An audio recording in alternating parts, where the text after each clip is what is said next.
Hey everybody, this is Ben Kesnoka, co-founder and partner at Village Global, a network-driven venture firm. And this is our podcast, where we go deep on all things business and technology with world-leading experts.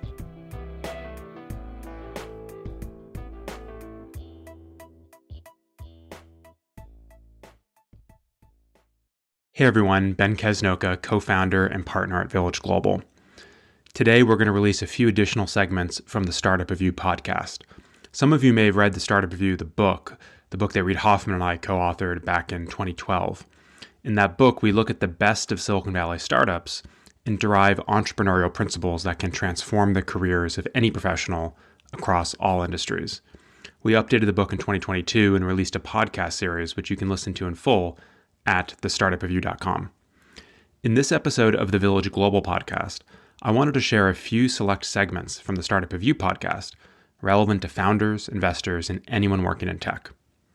In this first clip, Reid and I talk about the hustle of investor Chris Sacca, the way that he creatively got his foot in the door when he was first starting out in his career. Let's listen in.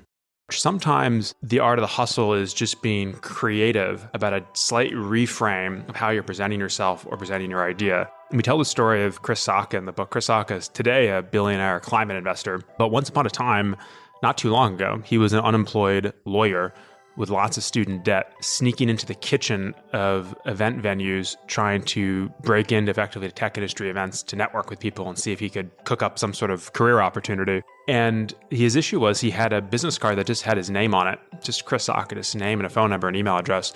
And people weren't super impressed by that. So he had this kind of novel idea of inventing a consulting firm. I can't remember what the name was, but it sounded very consulting-y. The consulting firm employed one person, which was him.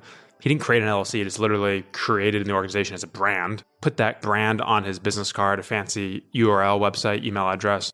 And as he started giving out his business card at events, with this kind of business card, he got a lot more interest. A lot more people, oh, you must be a legit, consultant in business and technology. A small little tweak, but that made a big difference in terms of how people received him.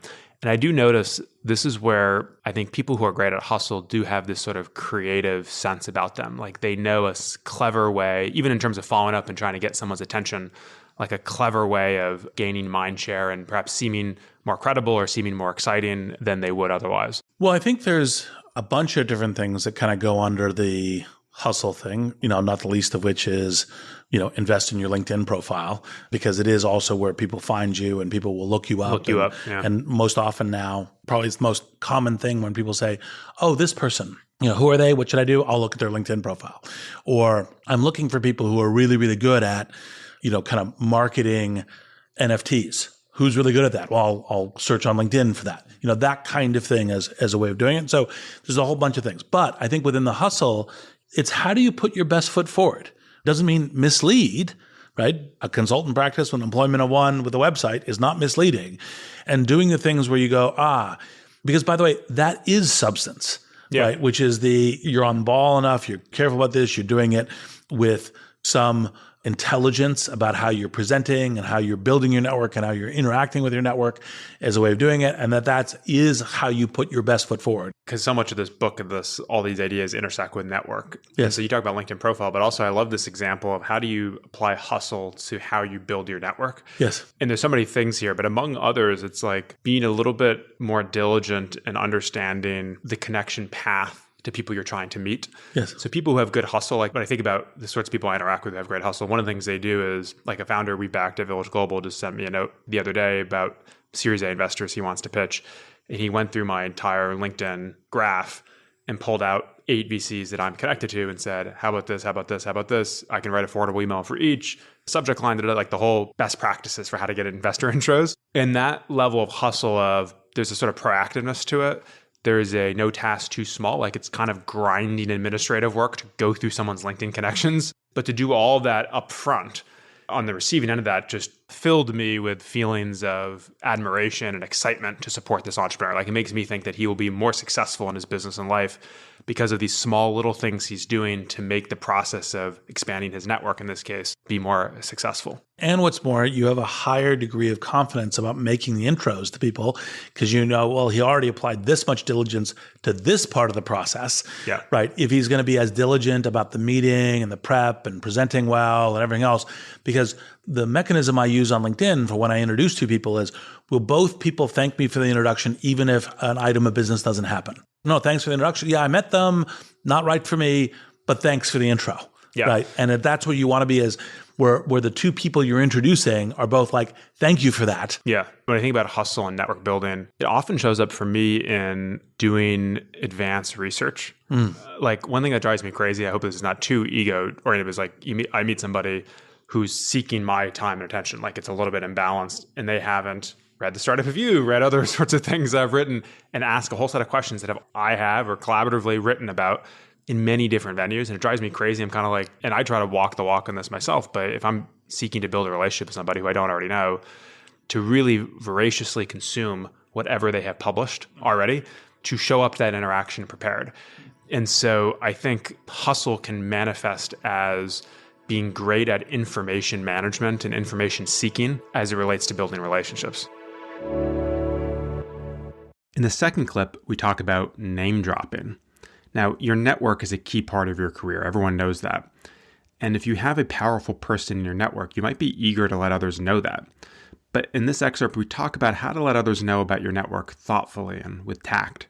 Let's listen in. So let's talk about a part of an asset that people have in their careers is their network. And a way that people often convey the strength of their network is by referencing people they know, which is a long-winded way of saying name dropping. And name dropping fascinates me, right? You understand what's going on, which is someone's trying to establish credibility and convey to the world that, hey, I'm a networked person and you should know that about me. The thing about name dropping for me, I'm curious your takes, I don't think we've ever talked about it. I find name dropping very annoying, but I have to admit sometimes it's effective. When I'm meeting somebody for the first time, or even on their, it's not so much on a LinkedIn profile, it's usually like blog posts they might write or tweets. They'll say, oh, and my friend Barack Obama and I were playing golf, or whatever. I was hanging out with my buddy Brian Chesky last week, just sort of gratuitously mentioning high profile people on the network, and those are ultra high profile. Two friends of mine, yes. Exactly. Thank you for clarifying that. Yes. I think I probably did that unconsciously. When I see that happening, there's a part of me that says, ugh, that's so distasteful. Like, why do you have to? You clearly are just saying because you want the world to know that you and Brian Chesky are friends. You don't really give a shit about the point you're trying to make about golfing or whatever. So the part of me that finds it distasteful at a sort of a gut level. But then there's a part of me that says, wow, you and Brian Chesky are playing golf together? You must be somebody. You must have some importance. Brian has a lot of people he can hang out with. He's chosen to hang out with you. Wow. And so how do you parse name dropping in this context? It's actually a complicated subject, and even has one thing that we cover in this book, which is there's phases in your life. And so you should recognize that when you're young and up and coming, you might emphasize a little bit more towards the name dropping, and then later need to back off that some, just because you're trying to be noticed and you're trying to stand out from the pack. And the fact that Brian rates you and so forth will help you stand out from the pack, you might edge a little bit in that direction. But also the kinds of principles are, for example, would Brian mind being mentioned in the circumstance? Like, part of, if you're legitimately that kind of thing, would it be the kind of thing that Brian would go, oh yeah, that's totally cool. I'm totally happy for you to be helped by mentioning it in this circumstance. And, like you bringing me up, you're having a duty of care to your relationship with me or friendship with me or whatever else. I think that's an important kind of self-check. Another one is being graceful about it. Like, for example, not like, well, I'm trying to figure out how to mention, I know Brian Chesky in this conversation, blah, blah, blah, blah. It's actually, in fact, oh, well, look, I think one of the great entrepreneurs of our time is Brian Chesky. And I happen to be playing golf with him, and here's why he's a great entrepreneur of the time, and so forth. Would you advise, separate from Brian specifically, would you advise somebody on their LinkedIn profile as they describe their set of career assets to say something like, I have a really strong network, like to declare that statement at a sort of conceptual level? Well, if you were doing it, I would do it a little bit more of, I'm really grateful to have a broad and diverse network of people who have been, real help to me as I've navigated. Because by the way, if you say, I have a really strong network, you're also saying, I'm maybe more of a hustler than have hustle. Yeah, I'm more of a networker than have a network, Yeah. as a way of doing it. So you want to show that grace of that you care about those people, that it's viewed as an alliance, our second book, Yep. In this. And so there's ways you can do it and do it with, grace, but also strength. So if you say, yes, that can be a great thing. Now, an even better way of doing it is to say, well, one of the things I really learned from one of my colleagues, Brian Chesky, was da-da-da. Right. Yeah. And that kind of thing. Because by the way, then Brian go, great, I'm glad you learned that from me. Me being an educator on that topic is something that I'm actually, or sharing that learnings of that topic is something I'd really want. I mean, attributing a lesson to a high profile person in your network is a sneaky way of checking a lot of boxes here. Yeah. But again, that goes back to the very first principle. Yeah. Because it's like if they would say, yeah, I'm glad you did that. Like even people I don't know, if they say, hey, I learned, the following from Reid Hoffman on the Startup Review podcast da-da-da, that's great. If you're an infinite learner living in permanent beta, as we say in the book, and you're interested in thinking about your network systematically, every person in your network, what have you learned from that person? What's a key lesson or an insight that you've gained from that person? Because that's not only is it an interesting way to sort of catalog the people you know, it will also allow you to express gratitude to that person for teaching that lesson. And as you pass on key lessons to others, if you attribute it to somebody, it allows you to sort of convey sort of the generational transfer of wisdom or kind of how knowledge is embedded in a network. Like you're kind of making multiple points. If I tell you I learned this lesson from someone else, as I tell you the lesson, I'm also making sort of the meta point that wisdom has been transferred from one person to another, and now you should pass it on, if you agree. And that you know it. Yeah. So it accomplishes a lot of tasks. It's almost an interesting network building exercise of write down a sentence or two, a key lesson you've taken from someone in your network. Yes, exactly. And I think that's a good thing to do. And so those would be the ways to do it, because then, by the way, you're also showing that you value them, that the way that you participate in a network is not, it's about me, it's about me, it's about me, you're an asset to me. Yeah. It's, we're doing this together. And I value the fact that we ally together. I value the fact that we work together. I value the fact that we help each other. And I'm showing that in the brand that I'm doing, right? Because all of that then gets reflected in that personal brand. Yeah, totally. And it's a great gratitude practice, which is something I'm trying to do more this year. The expression of gratitude usually means so much more than you possibly imagine it can be. And you don't need to make a big production. It's actually better not to make a big production of it. Yeah. Right. But those little things can be super meaningful in life. And by the way, if someone's done something amazing, it's like, hey, you did that amazing thing. Yeah. And even people who are very accomplished, very successful, people who you might think have been complimented a million times will still appreciate hearing that. Okay. Now in this final clip, Reid and I talk about navigating status. Like it or not, status matters to career success. We talk about how status dynamics play out in the workplace and how you can skillfully navigate them. Again, let's listen in. Today, we're going to talk about a part of the career landscape that admittedly is a bit uncomfortable to talk about, but it's really important: status and how to navigate it. By status, we mean we're referencing a person's power, prestige, and rank within a given social grouping at any given moment in time. And the reason this can be a little uncomfortable to talk about is that many people, when they talk about career strategy, are prone to perpetuating a sort of meritocracy myth of a perfectly even playing field, as if hierarchies don't exist in every room you enter in your career. Like it or not, the career world is rife with power jostling and gamesmanship and status signaling and just plain old ladders of authority.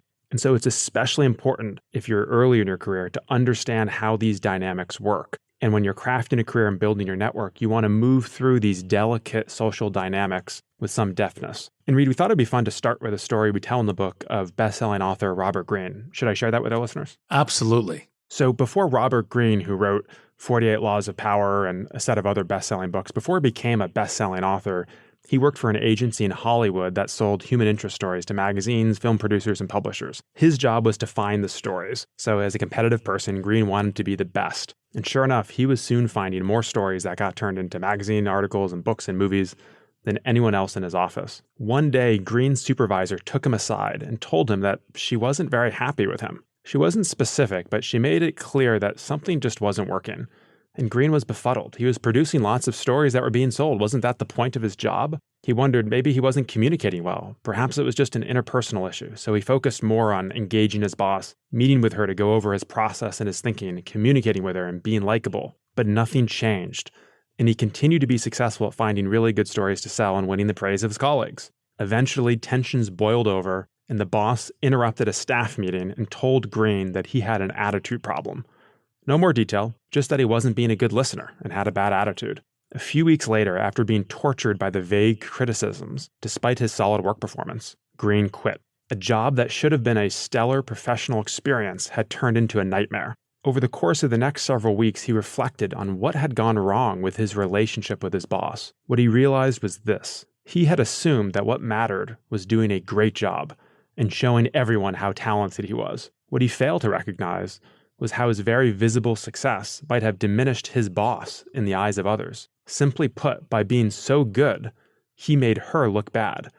He had failed to navigate the status dynamics around him, failed to account for the insecurities, the anxieties, the egos of everyone else in the office, particularly the people above him on the ladder. And he paid the price with his job. So Reed, this is one of these stories that illustrate a kind of a dark truth of how the world works. It's not that the very best people always win or get ahead, right? It's sometimes people who have the meta skill of navigating these tricky dynamics with your manager and your manager's manager and others in the office. Yeah. And, part of the thing, you kind of look at this and go, oh, this is just human foibles, it's human weaknesses, it's terrible.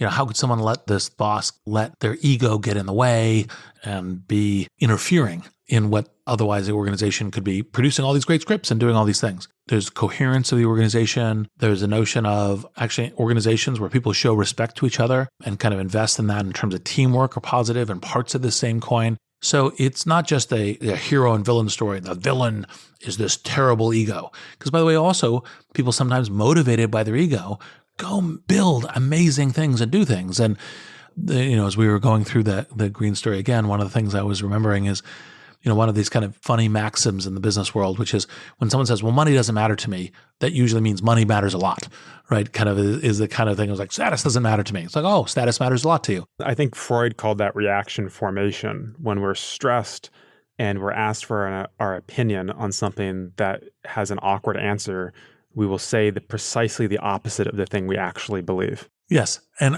it may even be self-deluding to even go further into the psychoanalysis part of it. And so what it becomes intelligent to do is to recognize we're functioning in human systems. Life's a team sport. They're part of teams. Teams, by the way, can have someone who is a really, really good kind of point guard or someone who's a really important coach. And if you kind of say, well, the coach, I'm going to just disrespect them. It's like, well, that's going to be a challenge. And so you have to navigate the human system part of it. And by the way, that's part of what can make the team higher performance. It's not just simply potentially sometimes a bow to people's misshapen egos, but also sometimes to how the team dynamic works. And so it's not something to be muttered about and spit on and everything else necessarily. By the way, sometimes people's egos can be a real problem. It can be a dysfunction to the whole team. Now, as we were going through the story again, what it made me realize again is that one of the key things is kind of the thread, whether it's the network section or the life as a team sports section, is to be very proactively choosing your team and developing your team.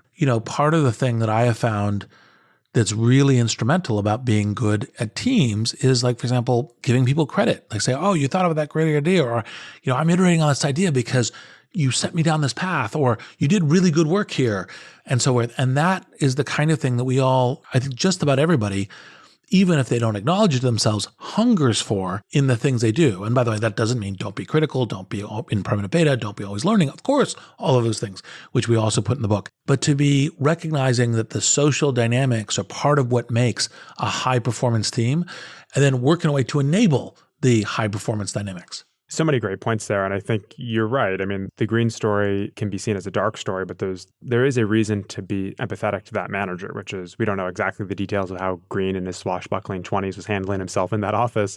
But there's something to the point of, are you a good team player, right? It's not just about individual raw performance. And so definitely agree there. I think your point about giving credit is a great tactical tip. Sounds simple, but especially younger employees frequently fail to remember that powerful people often expect to have their ego stroked, their needs accommodated, and their power acknowledged frequently. And you might think they're over it. Oh, they're so accomplished. Why would the vice president ever care about me, the lowly entry-level employee? Why would they care about my opinion to say they did a great job? but they actually will value it. And then more importantly, when it comes to your direct manager, your direct supervisor on the job, if you do great work and you and your manager go into a broad company meeting to present the work that y'all did together, but maybe that you mostly did yourself, if you try to hog all of the credit, it might seem like the rational or even most accurate way of describing what happened. Maybe you and your manager worked on a report together and you did 95% of the work and your manager did 5% of the work, and you walk into a meeting. If you hog all the credit in that interaction, you will fail to get closer to your manager. That manager is less likely to be your ally. By contrast, if you shower them with credit, especially in front of others, not in a dishonest or disingenuous way, but fully acknowledge their role in helping guide you to do all this work, that can go a long way. Again, don't have to be over the top. These are just small, subtle references that should be issued authentically, but don't forget it. And I think sometimes younger employees or more junior folks think that because they're junior, the most important thing to do is to beat their chest and remind people that they have talent. And they forget some of these small references. And it's that forgetting that can lead to the Robert Greene scenario of receiving vague criticism and ultimately getting separated from a company. Just to reemphasize something really important, what you said there is always look for the authentic part of it. You say, well, what should I praise you for? Well, I should praise you for things that I genuinely think are good and, exercise some creativity. And it's much more authentic. It'll come across as authentic. It'll reinforce the right kinds of loop. And if, by the way, you can't be thinking about things that you could praise with this person, you have a different problem, right? If you're working with them, for them, etc. And generally speaking, one of the things that really makes for good teamwork, good alliances, good friendships is to over-endow the credit, right? So you might say, well, we both came up with this idea together. Well, actually, Ben, your initial insight, which really led to us working on this deal, was so important, da-da-da-da. Okay, it sounds like it's supposed to, my brain thinking it was 50-50. It sounds like I'm saying 65-35 or 70-30. But if we're each doing that and we're in a good dance with each other, and this is part of selection, then we're both so much more happy and so much more productive in terms of the things we're doing. And that's the dance that you want to get in as you're working with a manager. And so just to underscore one more time, that what we're not saying is suck up to people who are higher status or affirm everything an important person says as brilliant. That's both unimpressive, to say nothing of dishonest. We are encouraging folks to approach some of these interactions with finesse and to think about how you can share deserved praise with the people you work with and share credit when appropriate, especially if that person is your superior in the workplace. So there you have it, some additional excerpts from the Startup Review podcast. We hope you enjoyed it. And until next time, I'm Ben Kesnoka. Thanks so much for listening to the Village Global podcast. You can check us out online at villageglobal.vc. We'd love to hear from you, your feedback, your ideas, your inspirations. You can email us at hello@villageglobal.vc.